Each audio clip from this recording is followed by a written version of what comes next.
Greetings, friends. Prepare for another thrilling journey as we delve into Reddit's most bizarre tales. We're plunging deep into the quirkiest corners of the web. Grab your popcorn and join us on this adventure. Remember to hit subscribe and like.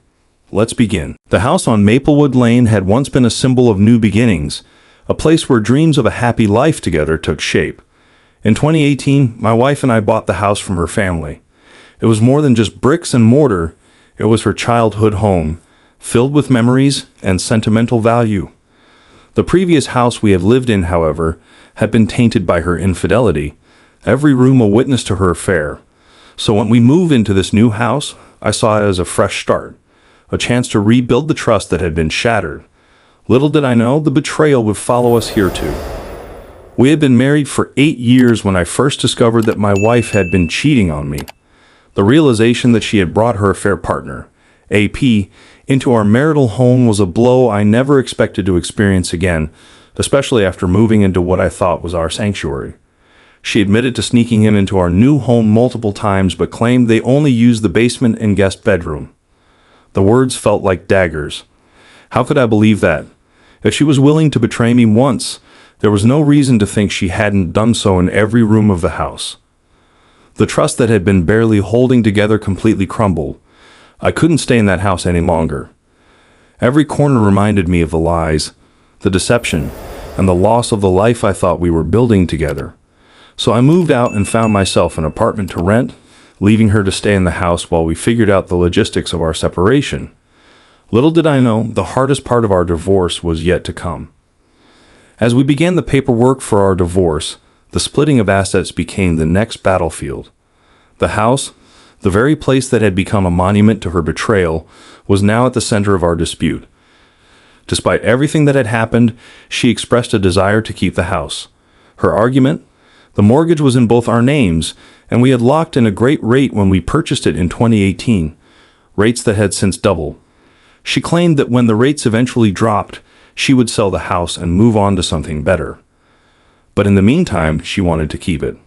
Her reasoning sounded plausible, almost logical, if I hadn't known her so well.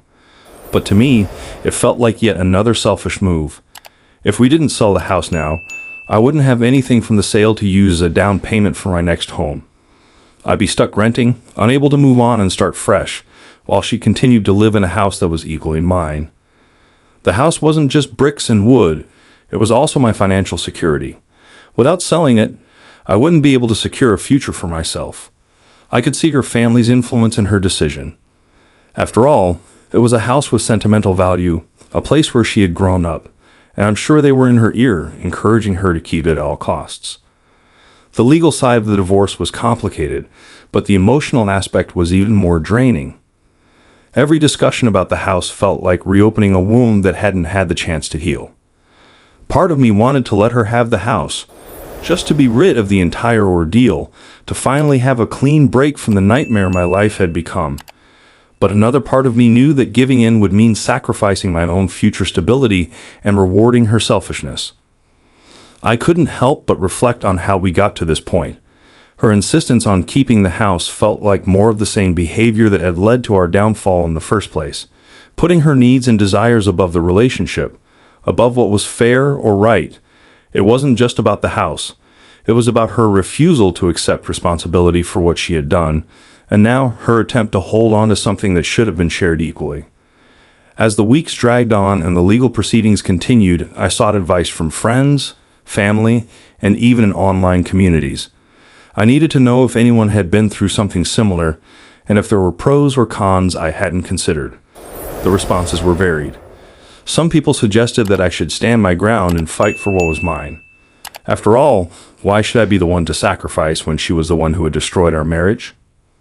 Others offered more practical advice. They pointed out that keeping the house would only prolong the process and create more bitterness between us. The longer we argued over it, the harder it would be to move on. Selling the house would provide a clean break, allowing both of us to start anew. But even the thought of selling the house came with its own set of challenges. The market wasn't in our favor, and the emotional toll of putting the house on the market and dealing with potential buyers was daunting. After much deliberation, I decided to have one final conversation with her. I needed to lay everything out, how I felt, what I wanted, and why I couldn't agree to her keeping the house. We met at a neutral location, away from the memories of the past, where we could speak freely without the weight of our shared history bearing down on us. I told her how much the house meant to me, not because of its sentimental value, but because of the future it represented. I explained that by keeping the house, she was not only holding on to the past, but also preventing both of us from moving forward.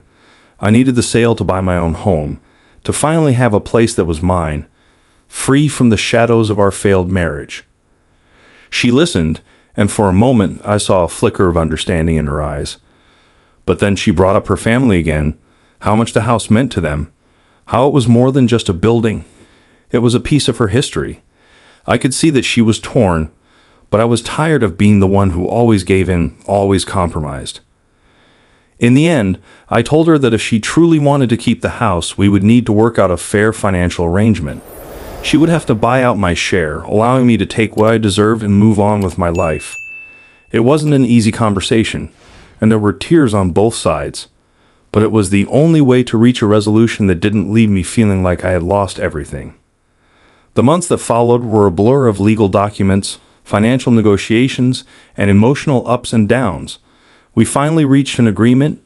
She would keep the house, but she would pay me a fair sum in exchange for my share. It wasn't the outcome I had hoped for, but it was a compromise that allowed me to move on without being completely empty-handed. I found a new place to live, a small but comfortable home where I could start over. It wasn't easy at first.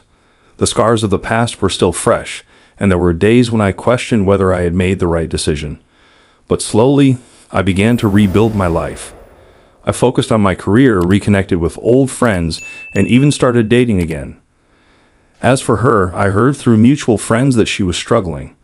The house that had once been a symbol of her victory now felt like a burden. The memories of our marriage were still there, haunting her in every room. And while she had kept the house, she had lost something far more important: the trust and respect of those who had once been close to her.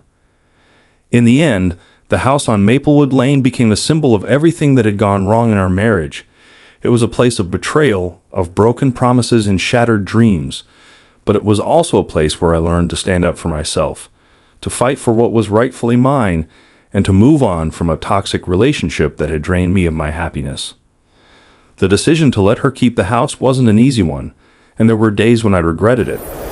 But as time went on, I realized that the house was just a building. What mattered more was the life I was building for myself, free from the lies and deceit that had defined my marriage. Now, as I sit in my new home, surrounded by the things that bring me joy, I can finally look back on that chapter of my life with a sense of closure. The house on Maplewood Lane is no longer a part of my story. It belongs to the past, along with all the pain and heartbreak that came with it. And as I move forward, I do so with the knowledge that I have the strength to overcome whatever challenges life throws my way.